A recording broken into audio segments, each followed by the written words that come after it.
આગળ સમાચારમાં વાત કરીએ તો ખેડાથી સમાચાર પ્રાપ્ત થઈ રહ્યા છે। કહી શકાય કે ખેડા ખાતે વિધર્મી યુવકે યુવતી પર હુમલો કર્યો હતો। વિધર્મી યુવક દ્વારા હિન્દુ યુવતી પર હિચકારો હુમલો કરવામાં આવ્યો હતો। તો ગળતેશ્વરના સનાદરામાં આ ઘટના બનવા પામી હતી। કુદરતી હાજાતે ગયેલી પરિણાતાને વિધર્મીએ ધાર્યું માર્યું હતું। વિધર્મી યુવકે ગળે પર ધાર્યું મારવાનો પણ પ્રયાસ કર્યો હતો।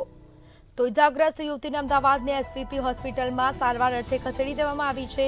25 વર્ષીય વિધર્મી ફારૂક પઠાણ નામના યુવકે આ કૃત્ય કર્યું છે।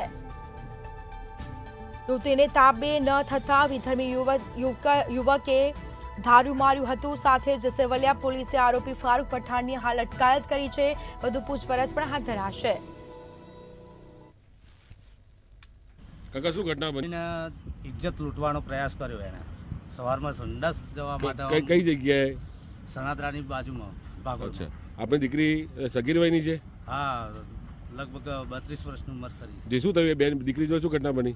સવારમાં બેબી અને એની ભાભી સંડાસ જવા આમ ગયા, બાજુના ખેતર હતું ખુલ્લું ત્યાં, અને ત્યાં જઈને ખાલી જતા હતા જ અને એવો એકદમ ભૂસકો મારીને આવ્યો ને ફારૂકભાઈ અબ્બાસભાઈ પઠાણ।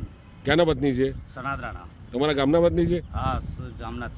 અચ્છા, પછી એ ભૂસકો પીલવા પરથી માર્યો, એવો નીચે આવીને પછી છોકરીને પકડી અને એવો કંઈક કહેતો હશે કે મને તું મારી તાબે થવાનું કહેતો હતો।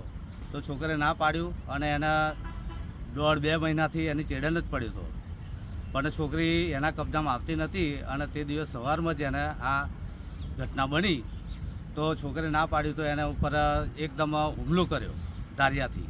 અને હુમલો કર્યો એમાં સાહેબ ગળા પર એવો જેવો ઝટકો મારવા ગયો ધારિયાનો, એમાં હાથ આગળ છોકરે મૂકી દીધો તો આખો હાથ કાપી નાખ્યો અને પછી એ ઝટકો મારીને સીધો અડી કાઢીને જતો રહ્યો સાહેબ। અને 2-3 ઝાપટો એને પગમાં મારી આ સાથળમાં, અત્યારે એના દુખાવો ચાલુ છે, બેઠો માર પડ્યો છે એને। હાલ દીકરી Ahmedabad SVP hospital ring road, આપણે વીએસ હોસ્પિટલની બાજુમાં।